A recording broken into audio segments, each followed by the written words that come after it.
Is being a Latino a risk factor for dying of coronavirus? Today, that's exactly the topic that we're going to be talking about in Health, Spice, and Life show. I am Dr. Mari. I want to welcome you back to the show. It's been months now since all of us have been suffering from this pandemic, COVID-19 coronavirus. But here in the Health, Spice, and Life show, as you know, we're completely concerned and committed about the 1 billion people of Latino heritage that live here in the United States, but not only here in the country, but all the people that live in the hemisphere, and some of us that are actually watching from other parts of the world, particularly in Europe as well. So the question is, if you're a Latino, is that something that will put you at risk for a higher death rate than other communities across the world? And this is the topic of study that some of the researchers at the Department of Public Health in the Fielding School of Public Health at UCLA, the University of California, and Los Angeles started to look into between the months of May and August of this year, 2020. And what has been discovered is actually staggering, and it's information that wasn't known. As a matter of fact, they have found that up to 25 times higher death rates in Latinos, particularly those that are part of what's called the late middle-aged Latinos. In other words, people who are in the ages of 50 to 69 years of age. This is something that is really alarming. You see, in the state of California, approximately 12,100 deaths have been reported due to coronavirus up to the moment that we're recording this segment. And interestingly enough, and sadly enough, approximately 50% or more than 6,000 people who have died from coronavirus in the state of California are actually Latinos. And the question that we need to be asking ourselves is it because people are Latinos that they're dying? Is there something that makes us different in our health constitution that puts us at a greater risk and predisposes us to be dying from COVID? Or is it something completely different and it's related to lifestyle? Is it related to the work that we do? What exactly is it that is happening with these Latino communities? And furthermore, if you're in the state of Florida, let's say that you live in Orlando or Miami, or maybe you live in the state of New York, or you're Latino in elsewhere in the world, is that the same situation for you? That's the kind of question that we have to ask. And also we have to ask ourselves, how about the children? Are younger people affected in the same way? Well, the question is, it's a very complex one, but at the same time, we have to consider the following.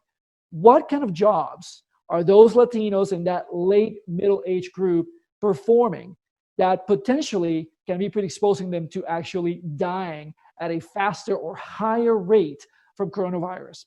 The researchers found that most of the people that are dying that will fall in the category of the non-essential, unsung workers. What is that?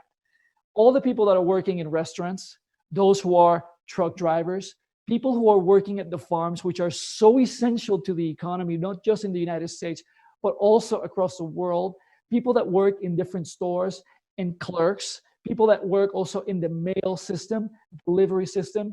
You see, something is undeniable about the makeup of the American population, that over 320 million people, Latinos are part of a huge percentage of that population.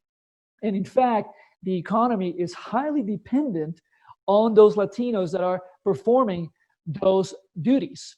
So the conditions that these Latinos are being subject to by virtue of what they do, the work that they do, and that is not to say that they're being mistreated by the different employers, it's just the quality and the nature of the work that they do is actually predisposing them. In other words, is putting them in a category of higher risk for contracting the virus. And it is important to have this conversation because for all these months that we have been dealing with the pandemic here in the United States, we had never really had a study that truly looked in a detailed way to understand if in fact what we were seeing was truly being backed up by the science. Now, you that is watching this show right now, you must be asking yourself, wow, if I am Latino and I have the possibility of contracting the virus at a higher rate than other populations, what can I do so that I can protect myself, I can continue to do my work, and ultimately I don't infect with the virus my family members? And I'm going to go back to something very simple, but we seem to have neglected it because now life has started to actually move again.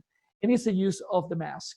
We all know that it's a nuisance, it's annoying, it's bothering, it makes us feel depersonalized, It makes us feel separate from others that we love. But the fact of the matter is, we're protecting ourselves, and also we're gifting others that gift of protecting them, potentially affecting them if you are infected and you're not aware of that.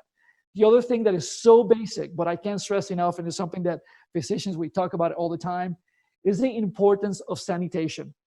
You might have heard this a million times, and this is the 1 millionth one time that you're going to hear it again. Why? Because the data is showing that people are still dying from this kind of conditions.